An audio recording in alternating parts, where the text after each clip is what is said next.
പോരായ്മകൾ തുറന്നു കാട്ടുന്നവരെയും തെറ്റു ചൂണ്ടിക്കാട്ടി വിമർശിക്കുന്നവരെയും വൈരനിര്യാതന ബുദ്ധിയോടെ നേരിടുക എന്നതാണ് കഴിഞ്ഞ 9 വർഷമായി പിണറായി വിജയൻ സർക്കാരിന്റെ രീതി. അതിൽ ഏറ്റവും ഒടുവിലത്തേതായിരുന്നു തിരുവനന്തപുരം മെഡിക്കൽ കോളേജിലെ യൂറോളജി വിഭാഗം മേധാവിയായ ഡോക്ടർ ഹാരിസ് ചിറക്കലിന്റെ അനുഭവം.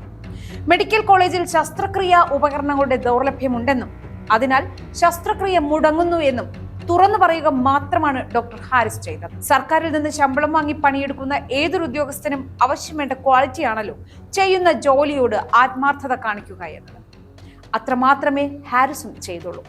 തന്നെ കാണാനെത്തുന്ന പട്ടിണി പാവങ്ങളായ രോഗികൾ ദുരിതം അനുഭവിക്കുന്നത് കണ്ടപ്പോൾ അവരുടെ ഭാഗത്തുനിന്ന് അവരിലൊരാളായി മാറി ഡോക്ടർ ഹാരിസ് ചിറക്കൽ ചില കാര്യങ്ങൾ വെട്ടിത്തുറന്നു പറഞ്ഞു.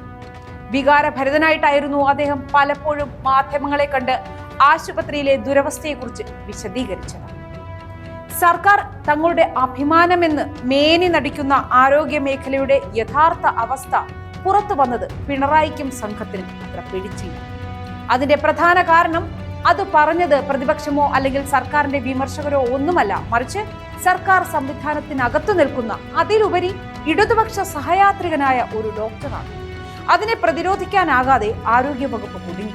പണി കിട്ടിയെന്ന് മനസ്സിലായതോടെ ഡോക്ടർ ഹാരിസിനിട്ട് പണി കൊടുക്കാനുള്ള ശ്രമങ്ങളായി പിന്നീട്. ഏതൊക്കെ വിധത്തിൽ ഉപദ്രവിക്കാമോ അതെല്ലാം ആരോഗ്യവകുപ്പും അതിന്റെ മന്ത്രി വീണ ജോർജും ചെയ്തു. ഏറ്റവും ഒടുവിൽ അദ്ദേഹത്തെ പൊതുസമൂഹത്തിന് മുന്നിൽ കള്ളനായി ചിത്രീകരിക്കാനുള്ള ഹീന ശ്രമവും നടന്നു. ഒന്നും വിജയിക്കുന്നില്ലെന്ന് കണ്ടതോടെ ഹാരിസിനെ വേട്ടയാടുന്നത് സർക്കാർ അവസാനിപ്പിച്ചിട്ടുണ്ട്. അത് താൽക്കാലികമോ എന്ന് കണ്ടറിയണം. മൂത്രക്കല്ല് നീക്കം ചെയ്യുന്ന മെഷീനായ ലിത്തോക്ലാസ്റ്റിൽ ഉപയോഗിക്കുന്ന പ്രോബ് ആശുപത്രി അധികൃതർ വാങ്ങി നൽകാത്തതിനാൽ ശസ്ത്രക്രിയകൾ മുടങ്ങുന്നു എന്നായിരുന്നു ഡോക്ടർ ഹാരിസ് ഫേസ്ബുക്ക് പോസ്റ്റിലൂടെ വെളിപ്പെടുത്തിയത്.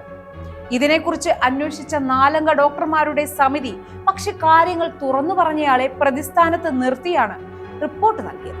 പിന്നാലെ ഡോക്ടർ ഹാരിസിന് സർക്കാർ കാരണം കാണിക്കൽ നോട്ടീസ് നൽകി.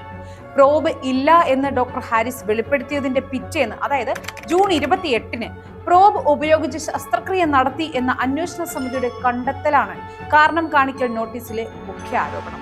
എന്നാൽ കാരണം കാണിക്കൽ നോട്ടീസിന് നൽകിയ മറുപടിയിൽ ഡോക്ടർ ഇതിനെക്കുറിച്ച് വ്യക്തമാക്കുന്നുണ്ട്.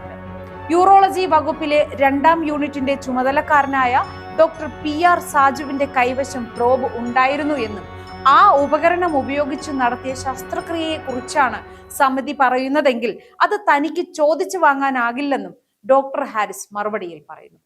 ഡോക്ടർ സാജു സ്വന്തം പണം ചെലവഴിച്ച് വാങ്ങിയതാണ് ആ പ്രോബ് എന്നും അത് തന്റെ ഉപയോഗത്തിന് ചോദിക്കുന്നത് ശരിയല്ല എന്നും മറുപടിയിൽ ഹാരിസ് ഉന്നയിക്കുന്നുണ്ട്.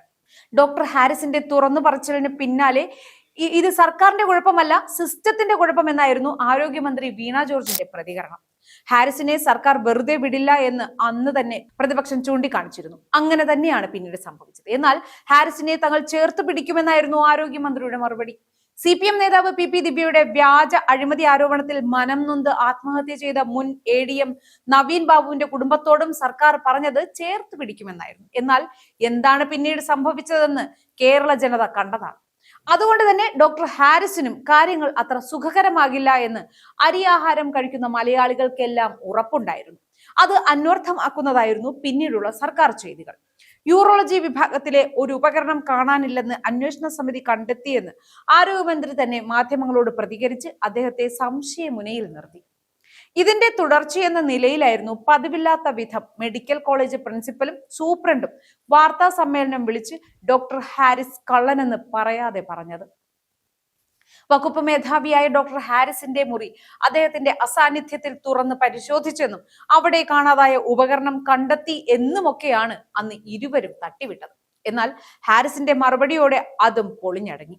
വകുപ്പിൽ നിന്ന് നന്നാക്കാനായി അയച്ച 2 ഉപകരണങ്ങൾ എറണാകുളത്തേക്ക് അയച്ചു എന്നും പണം നൽകാനില്ലാത്തതിനാൽ അവ തിരിച്ചയച്ചു എന്നും അതാണ് തന്റെ മുറിയിൽ കണ്ടതെന്നും ഹാരിസ് പറഞ്ഞത് മറ്റൊരു നാണക്കേടായി. തങ്ങളുടെ നീക്കങ്ങൾ ഓരോന്നും ബൂമറാങ്ങായി തിരിച്ചടിച്ചതോടെ ഒന്ന് റെസ്റ്റ് എടുക്കാമെന്ന തീരുമാനത്തിലേക്ക് ആരോഗ്യവകുപ്പ് എത്തി എന്നാണ് മനസ്സിലാക്കാൻ സാധിക്കുന്നത്. അന്വേഷണവും പരിശോധനകളും നടത്തുന്നത് തന്റെ സഹപാഠികളും സഹപ്രവർത്തകരുമാണ്. അവർക്ക് സത്യം ബോധ്യമാകുമെന്നാണ് മുൻപ് ഹാരിസ് പറഞ്ഞിരുന്നത്. എന്നാൽ പിന്നീട് അദ്ദേഹത്തിന് ഇത് തിരുത്തി പറയേണ്ടി വന്നു. എല്ലാത്തിനും ശേഷം അദ്ദേഹം പറഞ്ഞത് ഇപ്രകാരമാണ്: 1986 മുതൽ കാണുന്ന ആൾക്കാരാണ്, പിന്നിൽ നിന്ന് കുത്തുമെന്ന് വിചാരിച്ചില്ല. എല്ലാം പരിഹരിച്ചെന്ന് ഉറപ്പ് തന്നിട്ട് പ്രിൻസിപ്പലും സൂപ്രണ്ടും നടത്തിയ വാർത്താ സമ്മേളനം ഞെട്ടിച്ചു. എല്ലാം കണ്ടെത്തി, കുഴപ്പമില്ല എന്ന് പറഞ്ഞു പോയവരാണ്. പിന്നെ ട്വിസ്റ്റ് നടന്നു. പിന്നീട് വിശദീകരണം ഒന്നും ചോദിച്ചില്ല. ഫോൺ വിളിച്ച് തന്നോട് ചോദിക്കാമായിരുന്നു.